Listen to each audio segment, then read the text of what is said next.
Hi, I'm not dressed up for this video because what I have to talk about is very important, and I feel like if I dressed up just to talk about this, that it would undermine what I'm talking about. Many of you have or may have not heard about Occupy Wall Street, which has been going on for some weeks with little to no media coverage. People are tired of corporations taking their jobs, taking their homes, undermining their humanity. They're tired of the rich getting richer, even as the poor live in squalor and die. And the movement's expanding. Actually, just looking at the Occupy Kansas City page on Facebook, Occupy LA begins today at City Hall in Los Angeles, I suppose. They're going to occupy Boston. Occupy Kansas City starts on the 9th. They're going to occupy Seattle and Phoenix, and they're going to occupy DC. And I think it's wonderful. I talked to my dad about it. He's a bit confused about why people care because it's been going on for so long. And I think he's a little confused because my father's what I would call a victim of the American dream. I can almost imagine what it was like for him when he got out of, his parents' house and he went right into the military and he thought the rest of my life is going to be a grand adventure. And then he ended up married with 4 kids, 2 of which have disabilities. He was in the military for 20 years. He retired only to find he didn't have enough money to stay retired because of his retirement money. Because according to the government, he makes too much money on retirement, they need to tax it. And even in this shitty economy, the rich are still getting richer, and only the poor are suffering for it. It's odd, and I'm torn as to what to do about it.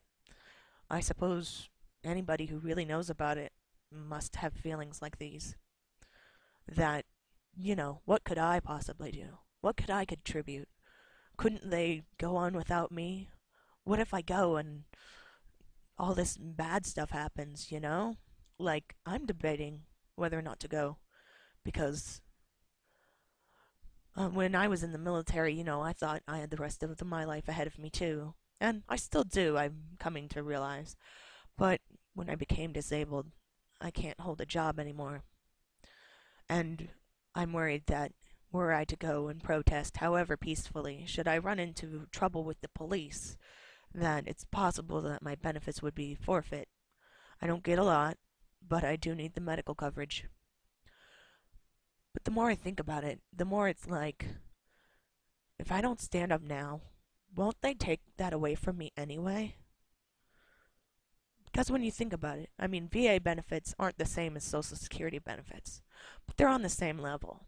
If they're going to cut Social Security, they're probably going to cut VA benefits too.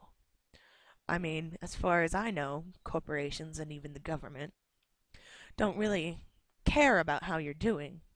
They care about what you can give them, what you can do for them.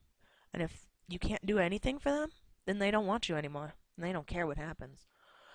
At least as far as I feel anyway. And I'm remembering when I went to the Rick Perry Prayer Day protest and I had been talking to the media.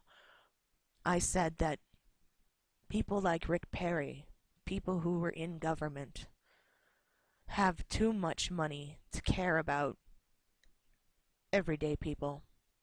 People who have to worry about if they're going to be able to pay their bills, if they're going to be able to keep their house, if they're going to be able to feed their children, because they have too much money.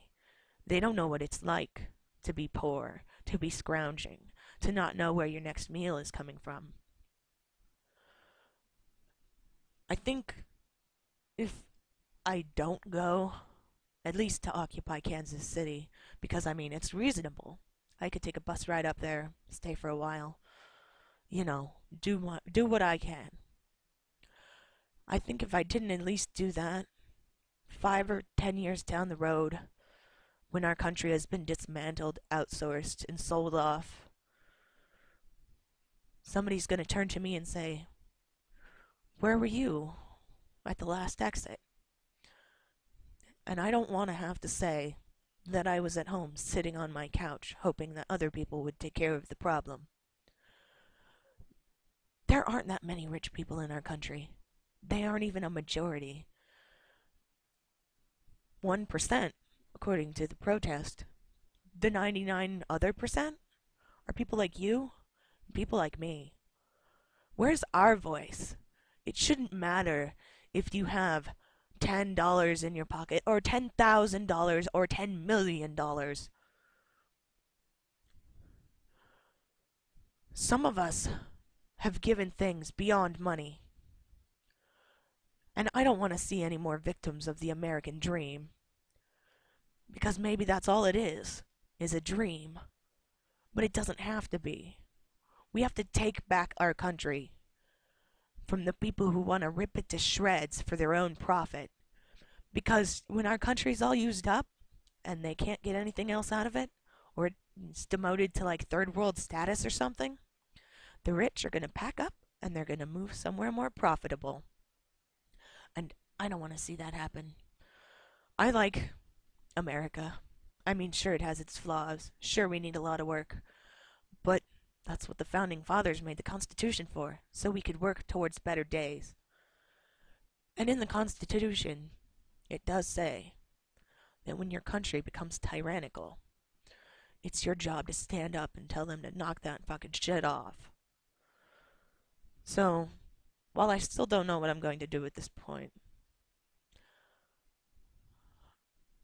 I'm pretty sure it's not going to end with my fat ass on the couch.